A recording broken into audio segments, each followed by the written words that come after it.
Joining me now is women's health expert, Dr. Marjorie Dixon. Marjorie, it has been a while. I'm happy you're here with me in studio. How have you been? I've been great. 2 meters apart from everybody. Oh, too long apart, you know? So the conversation we're about to have stems from the story of another guest joining us right now, Izumi Bergh, who is with us virtually from Japan. So for a long time, Izumi was living with extreme pain around her period, getting 2 periods a month and only feeling healthy for 1 week a month. That's a problem. Eventually, she discovered she has a rare condition. Izumi, thank you for joining us. Can you tell us a bit about your story? Hi, thank you, Tracy and Dr. Dixon. So first of all, when I was a teenager, when I got first period, I thought, is this something that I have to deal with for the rest of my life? Because this is painful. But eventually I compared to the girls around me and I thought I have to stay at home for like 2 days a month. And I've got a really big napkin size and I thought I'm different. And I've got 2 periods in the month sometimes, and I've got a really bad PMS. So that's why I'm only healthy for a week of a month. And my mom took me to several clinics, but we couldn't find anything. So how I discovered was that I took uterine cervix cancer screening every year. And when I got married, I moved to another city. So I went to the different clinic. And there, the doctor there actually was doing an internal examination. And he was like, wait a moment. And there, he found another vagina of mine. So I've got an MRI to make sure that I have double uteruses, and that was confirmed. So I was told that my left vagina is too narrow to use. So actually, I can only get pregnant with my right uterus. And in theory, I can get pregnant in both uteruses at different timings. And it's like, oh my God, what does it mean? And the difficulties of pregnancy as well. So I was told that I might not be able to get pregnant, or even if I get pregnant, I have high risk of having miscarriage or premature birth. Okay, 2 uteruses. Well, how do you say plural uteruses? Uteri? Uteri. Uteri, 2 uteri. Dr. Dixon, is this common? And can you explain what it is and how that happens? Yeah, so it's interesting to listen to Izumi's story because I actually teach this to the medical students in the undergraduate. It all boils down to embryology, actually. Okay. So the time that there is sexual differentiation is when you're in your mother's bellies between weeks 10 and 14. And if you have your chromosome, the Y chromosome, that's what makes boys boys, and if you have an X chromosome, it makes girls girls. Well, the things that form the uterus, if you have a Y chromosome, they don't form. But if you have 2 X's, you get a uterus. And it forms by 2 tubes coming together. And just to get a visual, it's like 2 tubes come together. They're called the paramesonephric ducts.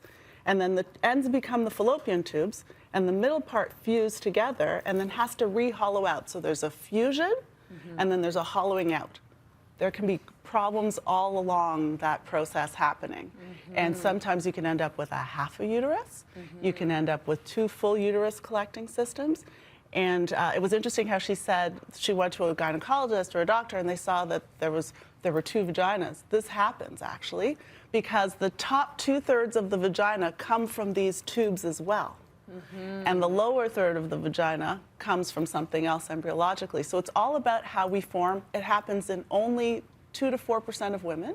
Okay. And her particular issue, which is called uterine didelphys, 2 uteruses, actually only is about 11% of the 2 to 4% of women. So it's fairly uncommon, but as a fertility specialist, I see this lots and I even fix it sometimes if I can to help people prevent the things like early labor and miscarriages. And it was interesting also how she said, you know, I was here at the really painful heavy periods because if you have 2 vaginal entries, if you put a tampon into one side, you'll still bleed through. So you feel like you're having these crazy heavy periods. Okay, so Izumi, getting pregnant wasn't an issue for you, but it was difficult. It was a difficult pregnancy, right? So people say being pregnant is blessing, but it did not feel like that to me.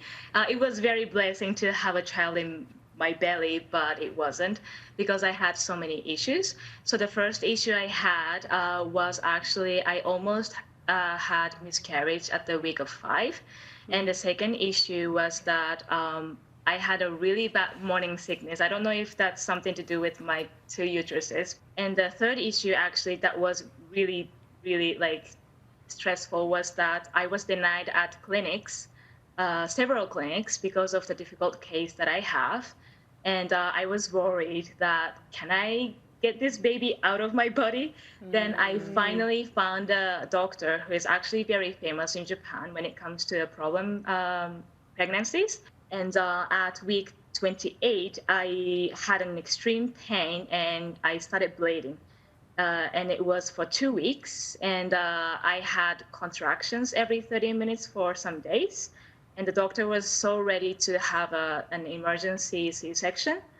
And it took us 3 days to figure that it was not my pregnant uterus, that was the left one that decided to have period. And so I thought, okay, the other one just thought, okay, the other one is bleeding, so let's just get this baby out. I made it to the week of 34. And I was so nervous and I was shaking because I was so scared of the first surgery that I had. But I was, more than that, I was so happy to just have this pregnancy over and to see the baby finally. Okay, so Izumi, the one thing that I liked about pregnancy was not having my period. You had your baby and the period at the same time. Oh my goodness. So you have your son. You got your son. Your son is 4 years old now. Tell me a little something about him. So his name is Thaddeus. And despite the difficulties that I had, he's perfectly healthy. And he's a very sweet boy with a sweet tooth like his father. He's got a lovely cheeks. And actually, I can say that he's a hero of mine because his birth changed my life for the better. And after the birth and experiences and all, I decided to change my career because, you know, life's special and it's so precious. So I am actually now working for the International Conference Services in Vancouver, and I am working for the conferences that's focused on women's health. And I'm really encouraged and motivated about that. That's fantastic. Oh my goodness. That's incredible. And I know he's a very special boy. Dr. Marjorie Dixon. So any woman that is watching this right now and thinking, oh my goodness, if I am in this situation, what can I do? Well, you have to diagnose it right first. Yeah. So it's not necessarily that people will have 2 uteruses, 2 vaginas, all the rest of it. You can have variations on the theme. So the best way to figure it out is an MRI. But when I see patients, we do ultrasounds and sonahistograms. Talk to your doctor, see a high-risk physician, see a good fertility specialist to know exactly what variation on that theme that you have. Yeah. And then you can be managed properly. You really have to advocate for yourself hard like Izumi had to. And so the diagnosis is key, and then you can get help through the whole thing. Thank you so much, Dr. Marjorie Dixon, always. We learned so much from you. Izumi, thank you so much. You need to go to sleep. I know that she's in Japan. It is 1 a.m., so thank you so much, and thank you for sharing your story.